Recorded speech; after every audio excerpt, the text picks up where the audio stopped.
ബഹുമാന്യരായ വിശ്വാസിനികളെ, പടച്ചനാഥൻ്റെ വിധിവിലക്കുകളും അവൻ്റെ നിയമ നിർദ്ദേശങ്ങളും നമ്മുടെ രഹസ്യ പരസ്യ ജീവിതത്തിലൊക്കെയും സൂക്ഷിച്ചുകൊണ്ട് നമുക്ക് മുകളിൽ അത്യുന്നതനായ ഒരു നാഥൻ നമ്മെ സദാ വീക്ഷിക്കുന്നുണ്ട് എന്ന ബോധ്യത്തോടെ യഥാർത്ഥ മുത്തക്കികളായി ജീവിതം നയിച്ചു കൊള്ളണമേ എന്ന് ആദ്യമായി സ്വന്തത്തെ മറക്കാതെ നിങ്ങൾ ഓരോരുത്തരോടും സഗൗരവം ഉണർത്തുകയാണ്, വസിയ്യത്ത് ചെയ്യുകയാണ്. പടച്ചറബ് നാം ജീവിക്കുന്ന കാലമത്രയും യഥാർത്ഥ മുത്തക്കികളിലും മുവഹീദുകളിലും ഉൾപ്പെടുത്തി നമ്മെ അനുഗ്രഹിക്കുമാറാകട്ടെ. പരിശുദ്ധമായ ഒരു റമദാനിനു കൂടി സാക്ഷികളാകുവാൻ അല്ലാഹു നാം ഓരോരുത്തരെയും അനുഗ്രഹിച്ചു. ഇങ്ങനെ ഒരു റമദാനിനെ കൊതിക്കുകയും ഇതിൻ്റെ നന്മകൾ സ്വായത്തമാക്കാൻ ആഗ്രഹിച്ചിരുന്ന പലരും പരിശുദ്ധ റമദാനിനു മുമ്പേ അള്ളാഹുവിലേക്ക് യാത്രയായപ്പോൾ ഒരു റമദാനിനു കൂടി അല്ലാഹു സുബ്ഹാനഹു വ തആല നമുക്കൊക്കെയും അവസരവും സൗഭാഗ്യവും നൽകി. അൽഹംദുലില്ലാ. എന്താണ് സഹോദരങ്ങളെ ഈ പരിശുദ്ധ റമദാനിൻ്റെ പ്രത്യേകത? 12 മാസങ്ങളിൽ നിന്നും പരിശുദ്ധ റമദാനിൻ്റെ പ്രത്യേകത എന്താണ്? അബീ ഹുറൈറ റളിയല്ലാഹു അൻഹു റിപ്പോർട്ട് ചെയ്യുന്ന ഒരു പ്രവാചക വചനം നമ്മെ ഓർമ്മപ്പെടുത്തുന്നത്, ഇദാ കാന അവ്വലു ലൈലത്തിൻ മിൻ ശഹ്രി റമളാൻ, പരിശുദ്ധ റമളാനിൻ്റെ ഒന്നാമത്തെ രാത്രി പ്രവേശിച്ചു കഴിഞ്ഞാൽ, ഫുതിഹത് അബ്വാബുൽ ജന്ന,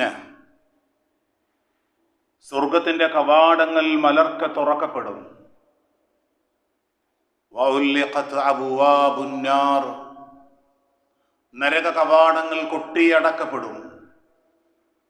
വസുഫിദത്തിശ് ശയാതീൻ, പിശാചിനെ ബന്ധനസ്ഥനാക്കുന്ന, സ്വർഗ കവാടങ്ങൾ മലർക്കെ തുറക്കപ്പെടുന്ന, നരക കവാടങ്ങൾ കൊട്ടിയടക്കപ്പെടുന്ന, പിശാചുക്കളെ ബന്ധിക്കപ്പെടുന്ന ഒരു മാസമാണ് പരിശുദ്ധ റമദാൻ. എന്നിട്ട് വീണ്ടും പ്രവാചകൻ ഉണർത്തി, വയുനാദി മുനാദിൻ, പരിശുദ്ധമായ റമദാനിൻ്റെ ഓരോ രാത്രികളിലും ഒരു വിളിയാളൻ വിളിച്ചു പറയും. എന്താണ് വിളിച്ചു പറയുന്നത്? യാ ബാഗിയൽ ഖൈറ ഖ്ബിൽ, നന്മ പ്രവർത്തിക്കുന്ന മനുഷ്യരെ മുൻകടന്നു വരിക. വയാ ബാഗിയശ് ശർ, അല്ലയോ തിന്മകളിലും പാപങ്ങളിലും വ്യാപൃതരാകുന്ന മനുഷ്യരെ അഖ്സിർ, നിങ്ങൾ പിൻവാങ്ങുക, അതൊന്ന് നിർത്തടോ. എന്നിട്ട് വീണ്ടും പ്രവാചകൻ ഓർമ്മപ്പെടുത്തി, വലില്ലാഹി ഉതഖാഉ മിനന്നാർ, ഈ പരിശുദ്ധമായ റമദാനിന്റെ രാത്രികളിൽ നരകത്തിൽ നിന്നും ചില മനുഷ്യരെ അല്ലാഹു മോചിപ്പിക്കും. വദാലിക കുല്ല ലൈല, ഇത് റമദാനിന്റെ എല്ലാ രാത്രിയിലും തുടർന്നതാണ്.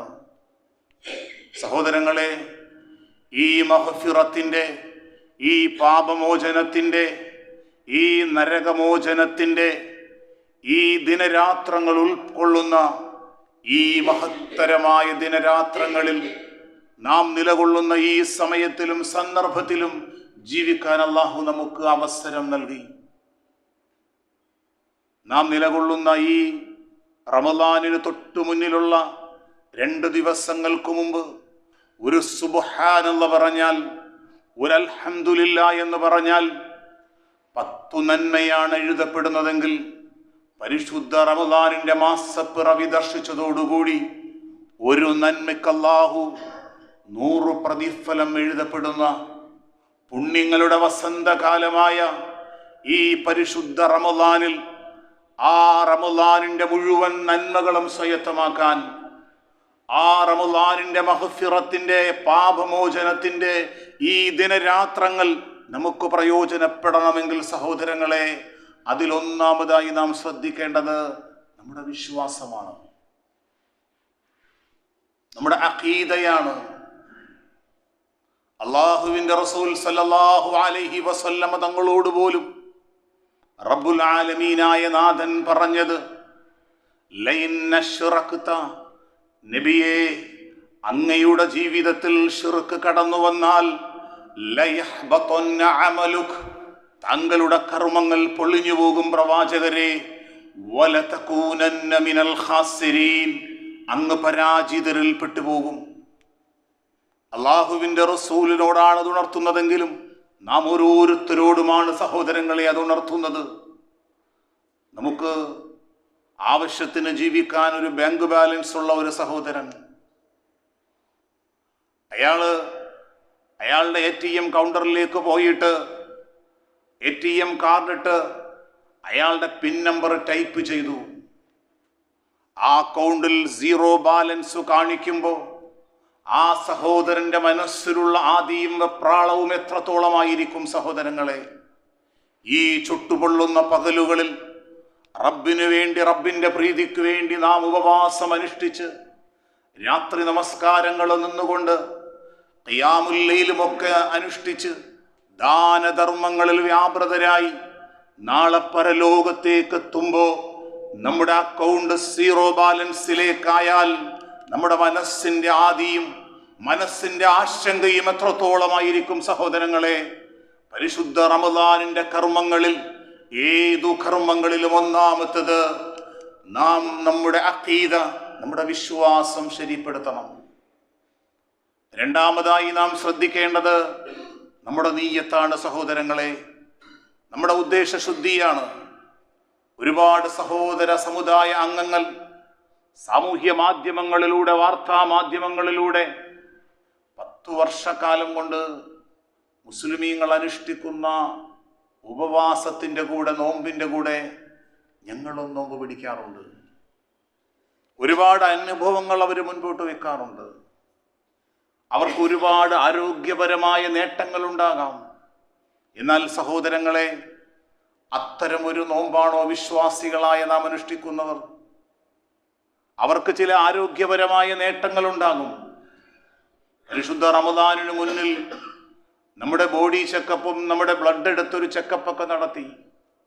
കൊളസ്ട്രോൾ കൂടുതലാണ്, ശരീരത്തിന്റെ ഭാരം കൂടുതലാണ്, വയറൊന്ന് കുറയ്ക്കാം, ശാരീരികമായി ഒരുപാട് നേട്ടങ്ങളുണ്ട്. ആധുനിക മെഡിക്കൽ സയൻസ് യൂറോപ്യൻ രാജ്യങ്ങൾ പുറത്തുവിടുന്നത് ഈ ഉപവാസത്തിലൂടെ, ഈ ഇന്റർമിറ്റന്റ് ഫാസ്റ്റിങ്ങിലൂടെ ക്യാൻസർ കോശങ്ങളെ വരെ നശിപ്പിച്ച് കളയാനുള്ള കഴിവുണ്ട് എന്ന് പറഞ്ഞ് പുതിയ പഠനങ്ങൾ മുൻപോട്ട് വെച്ച് ഈ മനുഷ്യർ നോമ്പിന്റെ മഹത്വത്തെക്കുറിച്ച് പറയുമ്പോൾ ഒരു വിശ്വാസി ആഗ്രഹിക്കുന്നത് ഈ ഭൗതികമായ നേട്ടങ്ങളാണെങ്കിൽ സഹോദരങ്ങളെ, ഫവല്ലാഹി, നമുക്ക് ഈ നോമ്പിന്റെ യാതൊരു നന്മകളും നമുക്ക് കരഗതമാക്കാൻ കഴിയുകയില്ല സഹോദരങ്ങളെ. കാരണം സഹോദര സമുദായ അംഗങ്ങൾ ഉപവാസം അനുഷ്ഠിക്കുന്നത് പോലെയല്ല ഒരു വിശ്വാസി, ഒരു മുവഹിദ്, ഒരു മുത്തഖിയായ മനുഷ്യൻ നോമ്പ് അനുഷ്ഠിക്കുന്നത്. മൻ സാമ റമളാന ഈമാനൻ വഹ്തിസാബൻ ഗുഫിറ ലഹു മാ തഖദ്ദമ മിൻ ദംബിഹി. മൻ സാമ റമളാന ഈമാനൻ, ഒരാൾ, ഒരു സത്യവിശ്വാസി നോമ്പനുഷ്ഠിക്കുന്നത് ഈമാനികമായ ശരിയായ വിശ്വാസത്തോടു കൂടിയിട്ടാണ്. രണ്ടാമതായി അയാളെ ശ്രദ്ധിക്കുന്നത് മൻ സാമ റമളാന ഈമാനൻ വഹ്തിസാബൻ, അല്ലാഹുവിന്റെ പ്രീതിയെയാണ്. ശാരീരികമായ ഭൗതികമായ ഒരു നേട്ടങ്ങളും വിശ്വാസി ആഗ്രഹിക്കുന്നില്ല. അവന്റെ മനസ്സിന്റെ ആഗ്രഹം അല്ലാഹുവിന്റെ പ്രീതിയാണ്. ഈ ലോകങ്ങളുടെ നാഥൻ, ഞാൻ ഈ ചുട്ടുകൊള്ളുന്ന പകലുകളിൽ നോമ്പനുഷ്ഠിക്കുന്നതിലൂടെ, എന്റെ രാത്രി നമസ്കാരങ്ങളിലൂടെ, എന്റെ രഹസ്യവും പരസ്യവുമായ ദാനധർമ്മങ്ങളിലൂടെ അത്യുന്നതനായ എന്റെ റബ്ബിന്റെ പ്രീതിയും അവന്റെ പൊരുത്തവും ആഗ്രഹിക്കുന്നവർക്കാണ് ഗുഫിറ ലഹു മാ തഖദ്ദമ മിൻ ദംബിഹി, അവരുടെ മുൻകഴിഞ്ഞു പോയ എല്ലാ പാപങ്ങളും അള്ളാഹു അവർക്ക് പുറത്തു കൊടുക്കുന്നത്. സഹോദരങ്ങളെ, പരിശുദ്ധ റമദാനിനെ കുറിച്ച് നാം ഒന്ന് ചിന്തിക്കുക. സാധാരണ മാസപ്പിറവി ദർശിച്ചതു മുതൽ നമ്മളൊക്കെയും വലിയ ആവേശത്തിലും ആഗ്രഹത്തിലുമാകും. റമദാനിലേക്ക് പ്രവേശിക്കുന്ന വിശ്വാസികൾ മാസപ്പിറവി ദർശിച്ചു എന്നറിഞ്ഞാൽ വസ്ത്രം ധരിച്ച് പള്ളിയിൽ നേരത്തെ എത്തും. അതുപോലെ ഇടയത്താഴം കഴിക്കും. അതുപോലെ അള്ളാഹുവിനോട് നിരന്തരം പ്രാർത്ഥിക്കും. അതുപോലെ തന്നെ വിശുദ്ധ ഖുർആനുമായി ബന്ധപ്പെടും. വൈകുന്നേരം എല്ലാവരും ഒരുമിച്ചിരുന്ന് നോമ്പ് തുറക്കും. ഇങ്ങനെ വർഷങ്ങൾ കൊണ്ടേ നമ്മുടെ റമദാൻ തുടരുകയാണ് സഹോദരങ്ങളെ. എന്നാൽ ഈ റമദാനിന്റെ അകക്കാമ്പ് തഖ്വയാണ് സഹോദരങ്ങളെ. ഈ റമദാനിന്റെ നോമ്പ് കൊണ്ട് മറ്റൊരാൾക്കും അറിയാത്ത, എനിക്കും എൻ്റെ റബ്ബിനും മാത്രം അറിയുന്ന എൻ്റെ സ്വകാര്യമായ തിന്മകൾ, എൻ്റെ തെറ്റുകുറ്റങ്ങൾ, അതിൽ നിന്ന് പരിശുദ്ധ റമദാനിന്റെ രണ്ടാമത്തെ ദിനരാത്രമായി ഇന്ന് നാം ചിന്തിക്കേണ്ടത്, എന്നിലുള്ള ഒരുപാട് അരുതായ്മകളുണ്ട്. പെട്ടെന്ന് ദേഷ്യം വരും, പെട്ടെന്ന് പൊട്ടിത്തെറിയുണ്ടാകും, പലപ്പോഴും സങ്കടം കൊണ്ട് പലതും പറഞ്ഞു പോകും. അങ്ങനെ നോമ്പിന്റെ നന്മകൾ നഷ്ടപ്പെട്ടു പോകുന്ന ഒരു നോമ്പ് കൊണ്ടൊരു വിശ്വാസി മറ്റു മനുഷ്യരുടെ പട്ടിണിയെക്കുറിച്ച് അറിയലല്ല നോമ്പിന്റെ പിന്നിലെ ലക്ഷ്യം. നോമ്പിന്റെ പിന്നിലെ ലക്ഷ്യം ഒരു സത്യവിശ്വാസിയെ ലോകത്തിന്റെ മുന്നിൽ നന്മ നിറഞ്ഞ, ക്ഷമയുള്ള, സഹനതയുള്ള, ലോകത്തിന്റെ മുന്നിൽ മാതൃകയുള്ള, നന്മയുടെ പ്രതീകമായ വിശുദ്ധ ഖുർആനിന്റെ പകർപ്പായ ഒരു സത്യവിശ്വാസിയായി ലോകത്തിന്റെ മുന്നിൽ പരിവർത്തനം ചെയ്യുക എന്നുള്ളതാണ് പരിശുദ്ധ റമദാൻ കൊണ്ട് ഉദ്ദേശിക്കുന്നത് എന്ന് വിശുദ്ധ ഖുർആനിലൂടെ അല്ലാഹു നമ്മെ പഠിപ്പിക്കുന്നു. ഇങ്ങനെ ഒരു മാറ്റം നമുക്ക് സാധ്യമായിട്ടില്ല എങ്കിൽ, ഇങ്ങനെ ഒരു ജീവിത പരിവർത്തനം നമുക്ക് സാധ്യമായിട്ടില്ല എങ്കിൽ, വിശുദ്ധ ഖുർആൻ അല്ലാഹു സുബ്ഹാനഹു വ തആല ഗൗരവപൂർവ്വം നമ്മെ ഓർമ്മപ്പെടുത്തുന്നത്, ഇന്നല്ലാഹ ലാ യുഗയ്യിറു മാ ബിഖൗമിൻ ഹത്താ യുഗയ്യിറു മാ ബിഅൻഫുസിഹിം, തീർച്ചയായും അല്ലാഹു ഒരു വ്യക്തിയെയും ഒരു സമൂഹത്തെയും റബ്ബെടുത്തു മാറ്റുകയില്ല. മദ്യം കഴിച്ചുകൊണ്ടിരുന്ന സഹോദരൻ, വ്യഭിചാരങ്ങളിൽ ഏർപ്പെട്ടുകൊണ്ടിരുന്ന സഹോദരൻ, പലിശയുമായി ബന്ധപ്പെട്ടുകൊണ്ടിരുന്ന സഹോദരൻ, പരദൂഷണവും ഏഷണിയും ഒക്കെ പറഞ്ഞു നടന്ന ഒരു സഹോദരൻ, അത് സ്വയം മാറാനും സ്വയം തിരുത്താനും തയ്യാറാകാത്തിടത്തോളം കാലം റബ്ബവനെ പരിവർത്തനം ചെയ്യുകയില്ല എന്ന് അള്ളാഹുവിന്റെ വിശുദ്ധ ഖുർആനിലൂടെ നമ്മെ ഉണർത്തുകയാണ് സഹോദരങ്ങളെ. ചുരുക്കത്തിൽ ഞാൻ പറഞ്ഞതിന്റെ സാരം, ഈ ഉപവാസത്തിന്റെ, ഈ നോമ്പിന്റെ, ഈ പരിശുദ്ധ റമദാനിന്റെ പിന്നിലെ ലക്ഷ്യം, അതിന്റെ ആത്മാവ്, അതിന്റെ അകക്കാമ്പ് തഖ്വയാണ്.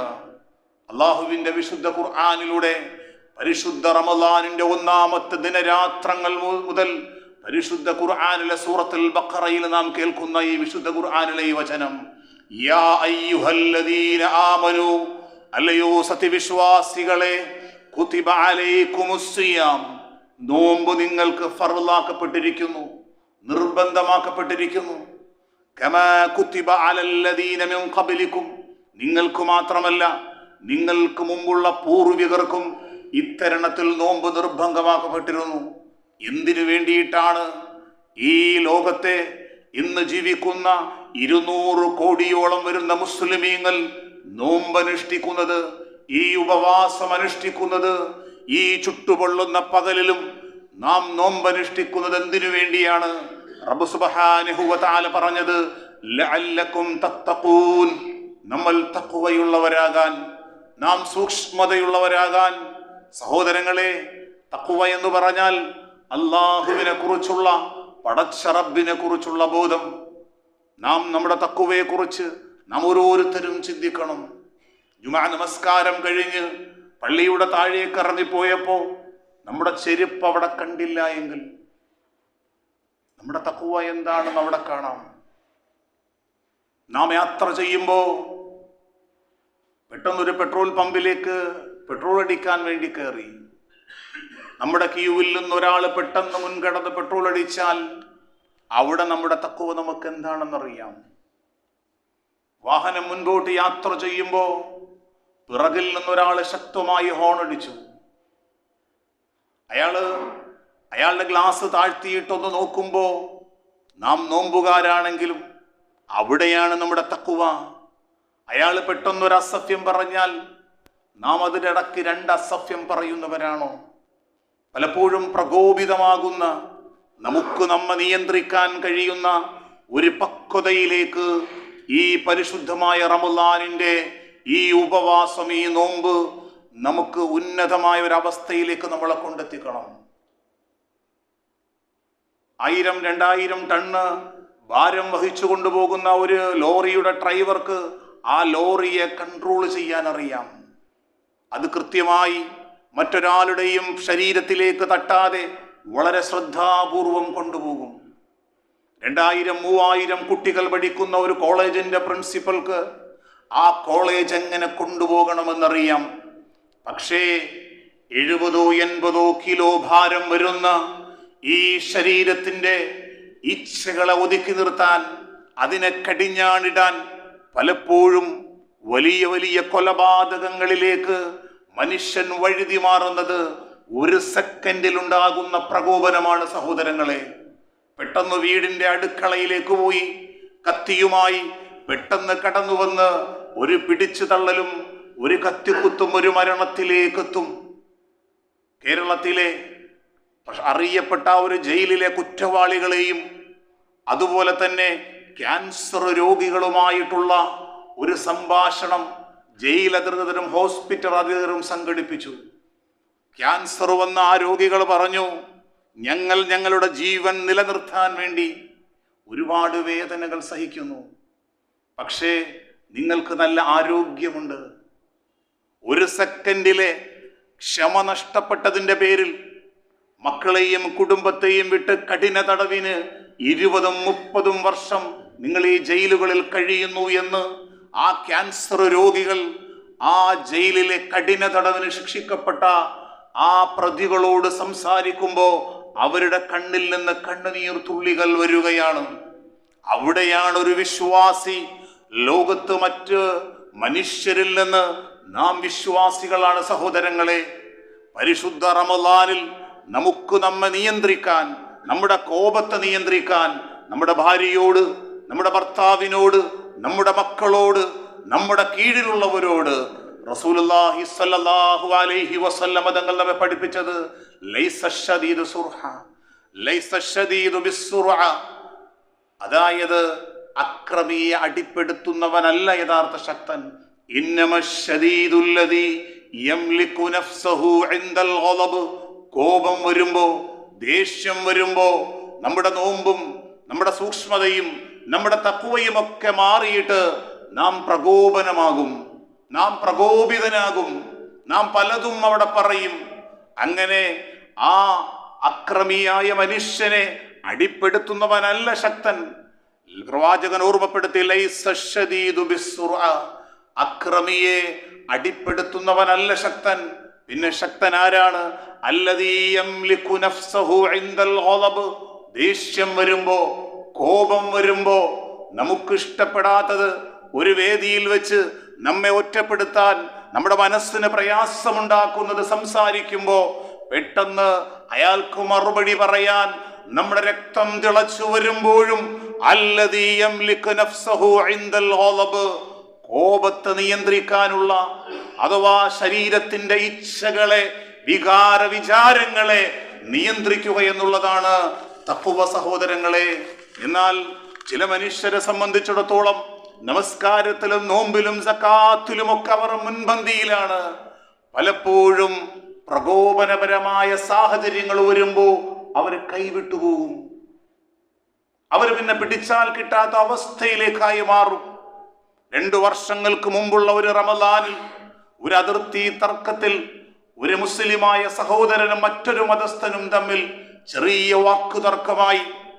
ഇതിനിടയിൽ നോമ്പുകാരനായ ആ സഹോദരൻ പെട്ടെന്ന് അസഭ്യം പറഞ്ഞയാളെ ഉപദ്രവിക്കാൻ പോയപ്പോ ആ സഹോദര സമുദായത്തിൽപ്പെട്ട വ്യക്തി പറഞ്ഞത്, താങ്കൾ ഒരു നോമ്പുകാരനാണ്, ഞാൻ താങ്കളെ അസഭ്യം പറയുകയില്ല. അവിടെയാണ് പ്രവാചകൻ നമ്മെ ഓർമ്മപ്പെടുത്തിയത്, മല്ലം യദ ഖൗല അസ്സൂരി വൽ അമല ബിഹി, മോശമായ വാക്കും മോശമായ പ്രവൃത്തികളും സംസ്കാരശൂന്യമായ വാക്കുകളും പ്രവൃത്തികളും ഉപേക്ഷിക്കാൻ തയ്യാറില്ലാത്തവൻ, അങ്ങനെയുള്ളവന്റെ നോമ്പ് ഫലൈസ ലില്ലാഹി ഹാജത്തുൻ ഫി അൻ യദഅ തആമുഹു വശറാബുഹു, അങ്ങനെയുള്ളവരുടെ നോമ്പ്, അങ്ങനെയുള്ളവരുടെ പട്ടിണി അല്ലാഹുവിന് ആവശ്യമില്ല എന്നാണ് സഹോദരങ്ങളെ പ്രവാചകൻ സല്ലല്ലാഹു അലൈഹി വസല്ലമ തങ്ങൾ ഉണർത്തുന്നത്. ചുരുക്കത്തിൽ ഞാൻ പറഞ്ഞു വന്നതിന്റെ സാരം, പ്രവാചക വചനങ്ങളും അള്ളാഹുവിന്റെ വിശുദ്ധ ഖുർആനും നമ്മെ ഉണർത്തുന്നത്, പ്രഭാതം മുതൽ പ്രദോഷം വരെ അന്നപാനീയങ്ങൾ ഉപേക്ഷിച്ച് നമ്മുടെ ഉദരത്തിന് മാത്രമല്ല നോമ്പ്, നമ്മുടെ കണ്ണിനും നമ്മുടെ നാവിനും നമ്മുടെ കരങ്ങൾക്കുമൊക്കെ ഉപവാസമുണ്ട് സഹോദരങ്ങളെ. ഈ പഞ്ചേന്ദ്രിയങ്ങളെ നിയന്ത്രിക്കുന്നതിലൂടെ, ഈ അവയവങ്ങളെ നിയന്ത്രിക്കുന്നതിലൂടെ ഒരു മുത്തഖിയായ ഒരു നല്ല മനുഷ്യന്റെ രൂപത്തിലേക്ക്, ഒരു മുഅ്മിനിന്റെ രൂപത്തിലേക്ക് പരിവർത്തനം ചെയ്യപ്പെടാൻ കഴിയും. ആധുനികമായ പുതിയ പഠനം മനുഷ്യരെ ബോധ്യപ്പെടുത്തുന്നത്, ഏതൊരു മനുഷ്യനും ഒരു 21 ദിവസക്കാലം ഒരു കാര്യത്തെ അയാളുടെ ജീവിതത്തിൽ നിന്ന് മാറ്റി നിർത്തിയാൽ പിന്നീട് വരുന്ന ദിവസങ്ങൾ അതയാളുടെ ജീവിതത്തിന്റെ ശൈലിയായി മാറും. 11 മാസക്കാലം ഭക്ഷണം കഴിച്ച് കുടിച്ച് സന്തോഷത്തോടുകൂടി ജീവിച്ച നാം ഓരോരുത്തരെയും വെളുപ്പാം കാലം 4 മണിക്ക് വിളിച്ച് റബ്ബുണർത്തിയിട്ട് ലോകത്തൊരു ജീവജാലങ്ങളും ഈ 4 മണിക്കണിച്ചു ഭക്ഷണം കഴിക്കാറില്ല. പ്രവാചകന്റെ സുന്നത്താണ്, പ്രവാചകന്റെ ചര്യയാണ്. ഇടയത്താഴം കഴിച്ചുകൊണ്ട് അള്ളാഹുവിന് വേണ്ടി നാം ഉപവാസം അനുഷ്ഠിക്കുന്നു. സഹോദരങ്ങളെ, പരിശുദ്ധ റമളാനിന്റെ ഒന്നാമത്തെ ലക്ഷ്യം തഖ്വയാണ്. മഹാനായ അബ്ദുല്ലാഹ് ബിൻ ഉമർ റളിയല്ലാഹു അൻഹു അദ്ദേഹത്തിന്റെ കൂട്ടുകാരും ഇതുപോലെ ചുട്ടുപൊള്ളുന്ന ഒരു പകലിൽ യാത്ര ചെയ്യുകയാണ്. യാത്രക്കിടയിൽ ഉച്ചയ്ക്ക് ഭക്ഷണം കഴിക്കാൻ സമയമായപ്പോ അവരൊരു മലഞ്ചെരുവിൽ എല്ലാവരും ഭക്ഷണം കഴിക്കാൻ ഭക്ഷണ തളിക വിരിച്ച് കൈ കഴുകി ഭക്ഷണം കഴിക്കാൻ തയ്യാറാകുമ്പോ അകലെ ഒരു ആട്ടിടയൻ കുറെ ആടുകളെയും മേച്ചുകൊണ്ടുവരുന്നു. മഹാനായ അബ്ദുല്ലാഹ് ബിൻ ഉമർ റളിയല്ലാഹു അൻഹു കൈകൊട്ടി വിളിച്ചു, സഹോദര, ഇങ്ങോട്ടേക്ക് വരിക, ഞങ്ങൾ ഭക്ഷണം കഴിക്കാൻ പോവുകയാണ്. താങ്കളും കൈ കഴുകി വന്നാൽ നമ്മുടെ കൂടെ ഒരുമിച്ചിരുന്ന് ഭക്ഷണം കഴിക്കാം. ആ സമയം ആ ആട്ടിടയനായ ചെറുപ്പക്കാരൻ പറഞ്ഞു, ഇന്നി സായിമുൻ, ഞാൻ നോമ്പുകാരനാണ്. നിങ്ങൾ വിളിച്ചതിൽ അൽഹംദുലില്ലാഹ് സന്തോഷമുണ്ട്. മഹാനായ അബ്ദുല്ലാഹ് ബിൻ ഉമർ റളിയല്ലാഹു അൻഹു ചിന്തിക്കുന്നത്, ഈ ചുട്ടുപൊള്ളുന്ന പകൽ തണല് കായാൻ ഒരു വൃക്ഷം പോലും ഇല്ലാത്ത അവസരത്തിൽ ഈ ആട്ടിടയനായ മനുഷ്യൻ നോമ്പുകാരനാവുകയാണ്. മഹാനായ അബ്ദുല്ലാഹ് ബിൻ ഉമർ റളിയല്ലാഹു അൻഹു ആ മനുഷ്യനെ ഒന്ന് പരീക്ഷിക്കാൻ വേണ്ടി അദ്ദേഹത്തോട് പറഞ്ഞു, താങ്കൾ കൊണ്ടു നടക്കുന്ന ഈ ആട്ടിൻ കൂട്ടത്തിൽ നിന്ന് ഒരാടിനെ എനിക്ക് വിൽക്കാമോ? അതിനെ പാചകം ചെയ്ത് നമുക്ക് ഭക്ഷണമായി കഴിക്കാം. ആ ആട്ടിടയനായ ചെറുപ്പക്കാരൻ പറഞ്ഞു, എനിക്കതിന് കഴിയില്ല അബ്ദുള്ള, കാരണം എൻ്റെ യജമാനൻ ഇത് കൂലിക്ക് മേൽക്കാൻ വേണ്ടി ഏൽപ്പിച്ചതാണ്. അബ്ദുല്ലാഹ് ബിൻ ഉമർ റളിയല്ലാഹു അൻഹു ആ മനുഷ്യനെ ഒന്ന് പരീക്ഷിക്കാൻ വേണ്ടി പറഞ്ഞു, ഇത്രയും കൂട്ടമായി നിൽക്കുന്ന ആട്ടിൻ കൂട്ടത്തിൽ നിന്ന് ഒരെണ്ണത്തെ നീ വിറ്റാലും നിന്റെ യജമാനൻ അറിയാൻ പോകുന്നില്ല. ആ ആട്ടിടയനായ ആ ചെറുപ്പക്കാരൻ പറഞ്ഞു, എന്റെയും നിങ്ങളുടെയും യജമാനനായ അല്ലാഹു സുബ്ഹാനഹു വ തആല ഇത് കണ്ടുകൊണ്ടിരിക്കുകയാണ്. താങ്കൾക്കിത് വിൽക്കാൻ കഴിയില്ല എന്നാർ പറഞ്ഞ് അയാൾ പോകുമ്പോ അബ്ദുല്ലാഹ് ബിൻ ഉമർ റളിയല്ലാഹു അൻഹു ആ മനുഷ്യനെ കെട്ടിപ്പിടിച്ച് കരയുകയാണ്. പ്രവാചകന്റെ കാലഘട്ടത്തിന് ശേഷം വന്ന ആട്ടിടയനായ ആ മനുഷ്യന്റെ ഹൃദയത്തിന്റെ ഉള്ളിലുള്ള അള്ളാഹുവിനെ കുറിച്ചുള്ള പേടി, സാമ്പത്തികമായ വിശുദ്ധി നാം ഓരോരുത്തർക്കും ഉണ്ടോ സഹോദരങ്ങളെ? നാമിൽ പലരും പരിശുദ്ധ റമളാനായിട്ടും സാമ്പത്തികമായ പല കാര്യങ്ങളിലും നാം ശ്രദ്ധിക്കാറുണ്ടോ? പലർക്കും ലക്ഷങ്ങളുടെ സാമ്പത്തികമായ ബാധ്യത കൊടുത്തു തീർക്കാനുള്ളവർ, അത് കൊടുത്തു തീർക്കാതെ ഫോൺ വിളിക്കുമ്പോൾ ഫോൺ റിപ്ലൈ ചെയ്യാതെ നമസ്കാരത്തിൻ്റെ ഒന്നാമത്തെ സഫിലുണ്ടാകും. ഒരു മുസ്ലിമായ ഒരു സഹോദരൻ, കേറ്ററിംഗ് തൊഴിലാളിയായിരുന്ന ആ സഹോദരൻ, അദ്ദേഹത്തിന് ഒരു പരിപാടി കഴിഞ്ഞ് 13 ലക്ഷത്തോളം രൂപ അതിൽ ചിലവഴിച്ചു. 5 ലക്ഷത്തോളം രൂപ മടക്കി കൊടുത്തിട്ട് 1 വർഷക്കാലമായിട്ടും അത് കൊടുക്കാൻ കഴിയാതെ വന്നപ്പോ അയാൾ താമസിക്കുന്ന വീട് വിറ്റ് കടം വീടേണ്ട അവസ്ഥ വന്നു. പലപ്പോഴും നമസ്കാരത്തിലും അതുപോലെ ദീനീപരമായ കാര്യങ്ങളിലുമൊക്കെ മുൻപന്തിയിൽ നിൽക്കുന്ന പല സഹോദരങ്ങളും സാമ്പത്തിക ഇടപാടിൽ വിശുദ്ധിയുള്ളവരല്ല സഹോദരങ്ങളെ. മഹാനായ അലി റളിയല്ലാഹു അൻഹു തഖ്വയെക്കുറിച്ച് 4 നിർവചനങ്ങളാണ് പഠിപ്പിച്ചത്. മഹാനായ അലി റളിയല്ലാഹു അൻഹു പറഞ്ഞത്, തഖ്വയുടെ ഒന്നാമത്തെ അടയാളം അൽ ഖൗഫു മിനൽ ജലീൽ, അല്ലാഹുവിനെ കുറിച്ചുള്ള പേടിയാണ്, റബ്ബിനെ കുറിച്ചുള്ള പേടിയാണ്. ഈ ലോകത്ത് നാം ജീവിക്കുമ്പോഴും സഹോദര സമുദായ അംഗങ്ങളോടൊപ്പം ജീവിക്കുമ്പോഴും ഒരു വിശ്വാസിക്ക് ഞാൻ ചെയ്യുന്ന ഓരോ കച്ചവടവും, എൻ്റെ ഇടപാടുകളും, എൻ്റെ കുടുംബ ബന്ധങ്ങളുമൊക്കെ അള്ളാഹുവിൻ്റെ മുന്നിൽ ചോദ്യം ചെയ്യപ്പെടുമെന്നുള്ള പേടി. സാധാരണ പേടി എന്ന് പറയുമ്പോൾ നാട്ടിലെ പോലീസുകാരെ ഭയപ്പെടുന്നവരുണ്ട്, അതുപോലെ തന്നെ മറ്റു പലരെയും ഭയപ്പെടുന്നവരുണ്ട്. എന്നാൽ അള്ളാഹുവിനെ കുറിച്ചുള്ള പേടി, നമ്മെ സ്നേഹിക്കുന്ന, നമ്മെ ഇഷ്ടപ്പെടുന്ന, നമുക്ക് വേണ്ടി എല്ലാം സംവിധാനിച്ച, എന്നെ ഇഷ്ടപ്പെടുന്ന എൻ്റെ റബ്ബിൻ്റെ അതൃപ്തി ഉണ്ടാകുമോ എന്നുള്ള പേടിയാണ് സഹോദരങ്ങളെ. അള്ളാഹുവിൻ്റെ റസൂൽ സല്ലല്ലാഹു അലൈഹി വസല്ലമ തങ്ങൾ ബനീ ഇസ്രായേലികളിൽപ്പെട്ട ഒരു മനുഷ്യന്റെ ചരിത്രം നമ്മെ ഓർമ്മപ്പെടുത്തിയിട്ടുണ്ട്. അദ്ദേഹം ഗുഹയിൽ 3 പേര് അകപ്പെട്ടപ്പോ ഗുഹാമുഖത്തിന്റെ കവാടം അടയപ്പെട്ടു. മറ്റൊരു മാർഗവുമില്ല. അതിലൊരു സഹോദരൻ പ്രാർത്ഥിച്ചത്, അല്ലാഹുവേ, എൻ്റെ അറിവില്ലാത്ത ഒരു കാലത്ത് എൻ്റെ കുടുംബത്തിൽപ്പെട്ട ഒരു പെൺകുട്ടിയുമായി ശാരീരികമായ ബന്ധത്തിൽ ഏർപ്പെടാൻ എൻ്റെ ഹൃദയത്തിൽ വല്ലാത്ത ആഗ്രഹമുണ്ടായി. ഒരു ദിവസം ആ പെൺകുട്ടി, ആ സഹോദരി എൻ്റെ അടുക്കലേക്ക് വന്നിട്ട് കുറച്ച് ധനം എന്നോട് കടം ചോദിച്ചു. ഞാനത് കടം തരാം, പക്ഷേ എൻ്റെ മനസ്സിൽ വർഷങ്ങൾ കൊണ്ട് ഞാൻ നടക്കുന്ന ഒരു ആഗ്രഹമാണ്. നീ ആ ധനം മടക്കി തന്നില്ലെങ്കിലും കുഴപ്പമില്ല, ആ ആഗ്രഹം സാധിച്ചു തരണം. അവസാനം സാമ്പത്തികമായ പ്രയാസത്തിൽ അകപ്പെട്ടു പോയ ആ പെൺകുട്ടി ആ മനസ്സോടുകൂടി ആ മനുഷ്യന്റെ ഇംഗിതത്തിന് തയ്യാറാവുകയാണ്. അങ്ങനെ അവസാനം റൂമിന്റെ കവാടങ്ങളെല്ലാം അടച്ച്, ജനാലകളൊക്കെ അടച്ച്, താൻ അവിഹിതമായ ആ ബന്ധത്തിലേക്ക് ഏർപ്പെടാൻ വേണ്ടി പോകുന്ന സമയത്ത് ആ പെൺകുട്ടി ഒരു വാചകം പറഞ്ഞു, ഇത്തഖില്ലാ യാ അഖീ ഇത്തഖില്ലാ.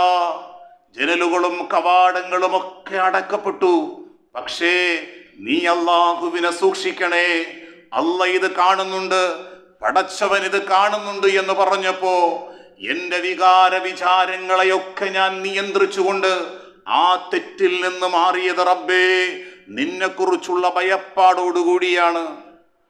ചരിത്രമുണർത്തുന്നത് ആ ഗുഹാമുഖത്തിന്റെ കുറച്ചു ഭാഗം മാറിയെന്ന് ഇമാം ബുഖാരി റിപ്പോർട്ട് ചെയ്യുന്ന പ്രവാചക വചനം നമ്മെ ഓർമ്മപ്പെടുത്തുമ്പോ സഹോദരങ്ങളെ, അള്ളാഹുവിനെ കുറിച്ചുള്ള പേടിയാണ് സാമൂഹ്യ മാധ്യമങ്ങളിലൂടെ, അതുപോലെ പരസ്ത്രീ ബന്ധങ്ങളിൽ നിന്നും പരപുരുഷ ബന്ധങ്ങളിൽ നിന്നും നമ്മുടെ വിരൽ തുമ്പുകൾ കൊണ്ട് നമ്മുടെ കൈവശമുള്ള മൊബൈലിലേക്കൊന്നമർത്തിയാൽ ഏത് വൃത്തികേടുകളും ഏത് മ്ലേച്ഛതയിലേക്കും പോകാൻ അവസരമൊരുങ്ങുമ്പോ അവിടെയൊക്കെ എൻ്റെ റബ്ബെന്നെ കാണുന്നുണ്ട് എന്നുള്ള പേടിയാണ് സഹോദരങ്ങളെ.